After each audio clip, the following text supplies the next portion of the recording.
ఏంటది? ఎంపీటీసీకి ఏమవుతుందిరా నాయన గుడ్డు? 500 పోనీ నాకు ఏదో మోసం చేసి తినేద్దాం అనుకున్నా కూడా ఎంపీటీసీకి ఏమొస్తుంది గుడ్డు? ఏం రాదు. పోనీ ఎమ్మెల్యే అంటే పోనీ కొంత తినొచ్చు,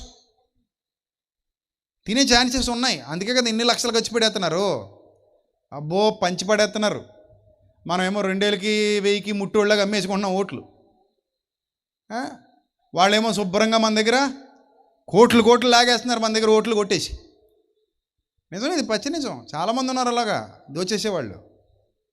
ఒకవేళ పదవి శాశ్వతం అనుకుంటే 5 సంవత్సరాల తర్వాత వెనక్కి తిప్పుతుంది అంటారు, పోతావు ఎక్కడికో, మళ్ళీ కనబడవు. అంటే నీ గొప్పతనం అంతా ఎన్ని రోజులు? 5 ఏళ్ళు. ఇది ఇంకా వీక్. ఇది మరీ వీక్ ఆశీర్వాదం, వీక్ ఆశీర్వాదం ఇది.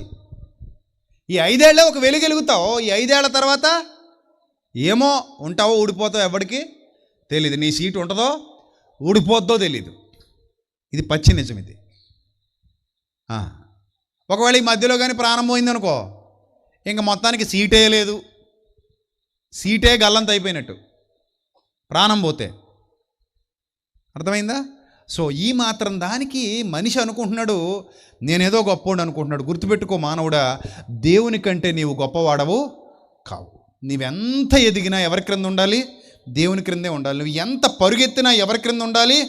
దేవుని క్రిందే ఉండాలి. నువ్వు ఎంత పోరాడినా ఎవరి క్రింద ఉండాలి? దేవుని క్రిందే ఉండాలి. అందుకే కొలస్సీ పత్రిక 3వ అధ్యాయంలో ఎంత స్పష్టమైన మాట దేవుడు తన గ్రంథంలో వ్రాయించాడంటే ఒకసారి చూద్దాం ఆ మాట. ఈ రాత్రి వేళ కొలస్సీలకు రాసిన పత్రిక 3వ అధ్యాయము, కొలస్సీలకు రాసిన పత్రిక 3వ అధ్యాయము 2వ వచనం నుంచి ఒకసారి చదవండి. ఎంత గొప్ప విషయాన్ని ఇక్కడ పౌలు భక్తుడు రచించాడో. కొలస్సీలకు రాసిన పత్రిక 3వ అధ్యాయము 2వ వచనం, పైనున్న వాటి మీదనే కానీ భూమి మీద ఉన్న వాటి మీద మనస్సు పెట్టేసుకోకండి. మనసు దీని మీదే పెట్టేసుకున్నానండి అని మాత్రం అనకండి. ఎందుకంటే నువ్వు మనసంతా ఇక్కడే పెట్టేసుకుంటే నువ్వు మనిషివే ఇక్కడ ఉండవు. మనసు ఇక్కడ పెట్టేసుకుంటే ఎలా కుదురుద్ది? అర్థమైందా? మనిషివే ఇక్కడ ఉండవు. నువ్వు ఇక్కడ మనిషివే ఉండనప్పుడు మనసంతా ఇక్కడే పెట్టేసుకున్నానంటే ఏమైనా కుదురుతుందా? బాగుందా? అది బాలేదు.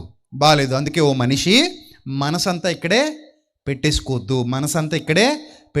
ఎందుకంటే ఇక్కడ నువ్వు శాశ్వతంగా ఉండటానికి రాలేదు. ఎంతలో కనబడతావు, అంతలో ఏమవుతావు? మాయమవుతావు. అందుకే ఏమన్నాడు? ఎంత గొప్ప దేవుడు ఏం చెప్పాడు చూడండి. పైనున్న వాటి మీదనే మనసు పెట్టుకోండి అంటున్నాడు. ఏమంటున్నాడు? మనసంతా ఎక్కడ పెట్టుకోండి? పైనున్న వాటి మీద